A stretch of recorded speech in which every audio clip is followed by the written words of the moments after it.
Siamo qui con mister Facchini. Allora, un Forte che nonostante sia stato sempre in vantaggio ha creato molto, forse non concretizzato per quanto ha espresso.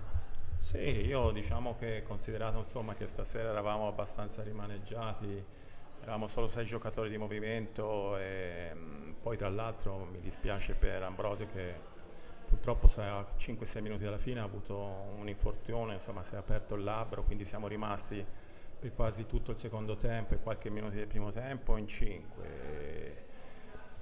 Io credo che la partita il Forte dei Marmi l'ha fatta anche bene, per 3 quarti diciamo, di partita siamo stati secondo me anche meglio, sempre in pista e forse anche meglio e forse abbiamo avuto anche qualche occasione di più.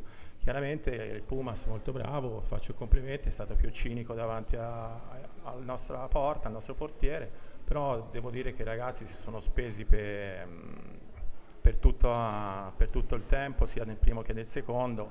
Chiaramente in 5, gli ultimi 10 minuti siamo calati fisicamente, i ragazzi mi dicevano che avevano i crampi, quindi io non posso altro che ringraziare prima di tutto per il percorso di quest'anno, che hanno fatto un percorso dove tanti giovani sono cresciuti, hanno fatto hanno quasi tutti parte della 19, hanno fatto un campionato e stanno facendo un campionato under 23, ottimo, e stanno facendo un campionato di A2 da prima della classe. Quindi io sono contento degli obiettivi che abbiamo centrato, che è far crescere più giovani possibile. E per quanto riguarda stasera sono comunque, al di là del risultato che secondo me è anche un po' troppo penalizzante, ripeto, per 3 quarti della partita noi siamo stati in partita alla grande. Concordo.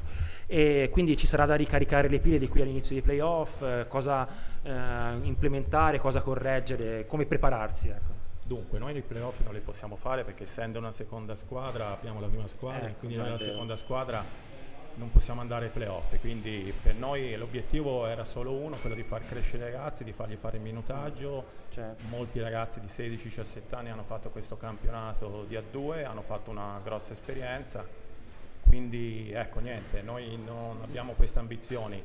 Chiaramente quando arrivi a questa, diciamo alla fine della stagione, che non hai questo obiettivo primario di andare a fare le finali, un po' scemare, un po' scema, un po' l'entusiasmo, certo. Anche se sotto l'aspetto degli allenamenti e delle partite io non posso dire che i ragazzi si sono mai tirati indietro, quindi ancora una volta rinnovo i complimenti ai miei ragazzi.